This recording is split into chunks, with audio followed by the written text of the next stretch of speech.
I, I am, I was. Yeah. I was sitting there like I always did. I guess you can change the chair, the room, the city, the country, but you can't change the nature of the man.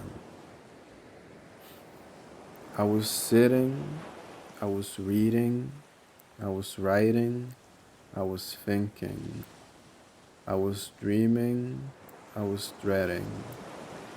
I found myself pacing, drinking, singing, dancing. There's so much room in this house. Where is everyone? I remember how we all left, how they went and I followed. While they explored the world around us, I explored the world inside. While they indulged in the fruits of a foreign land, I stuck to the familiar pen, paper, and maybe a brush or two. As they got wrapped up by the beautiful display the ocean put on for us, I couldn't help but think about how that beauty is nothing compared to hers. Every wave brought with it dozens of new poems, and every piece of garbage swept up at the beach a couple of new ways to phrase old feelings. While they have fun, I agonize over these pages, over details you would never recognize. Every paradise is just a couple of lines away from being hell. No amount of sunshine, palm trees, and clear blue skies reflecting themselves in the oceans can deafen the cries of desperation. How many waves does it take to drown a bird? I write about what I feel, what I see. But to observe means to not fully live. I observe my friends, their idiosyncrasies, their daily routines. I feel alienated. I often felt part of the loneliness was the proximity. But how come I feel the same while living with the people I love? Maybe the bird is right. Maybe there is no saving for the wicked, the doomed, the artist. I live with them, we are in the same house, so why can't I see them clearly? Why do their voices sound muffled? Why does everything feel like a hug between people in puffer jackets? I never wrote a thing worth feeling this way.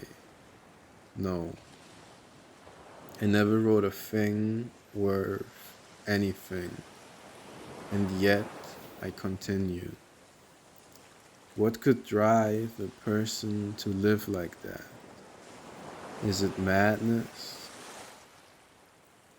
Is it desperation? There's no glory in what I do, and more side eyes than most can imagine. I am a sober drunk that has never tasted but a lick of booze, a smoker that never even had a cigarette touch his lips.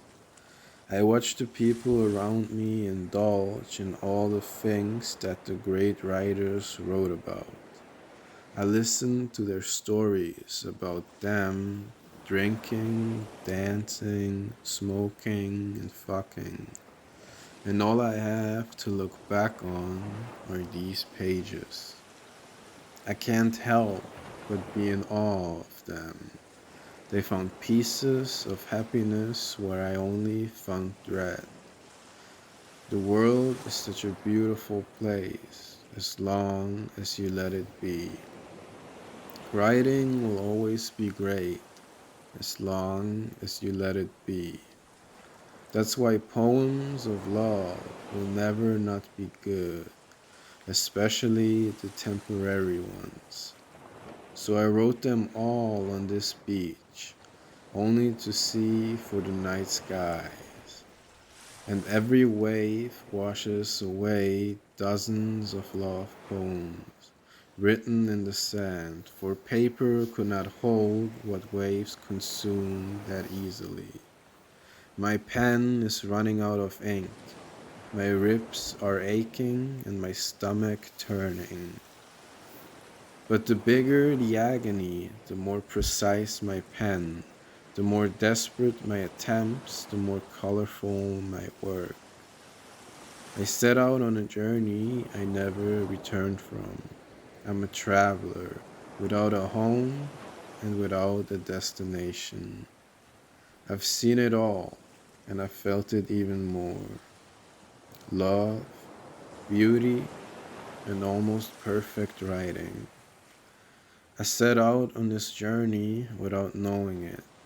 Before I knew, I was thousands of miles away, my soul heavy and my notebooks filled.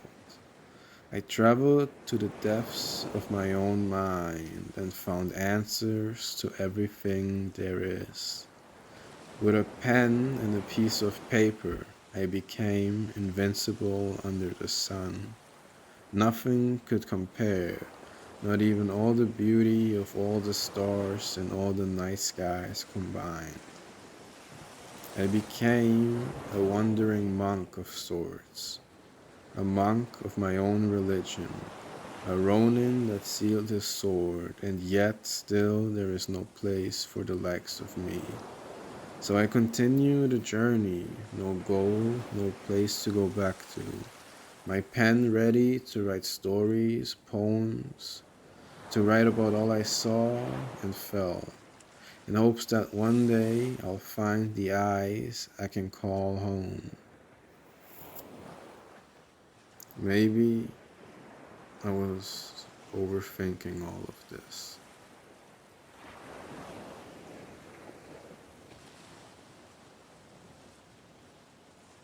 Yes, probably.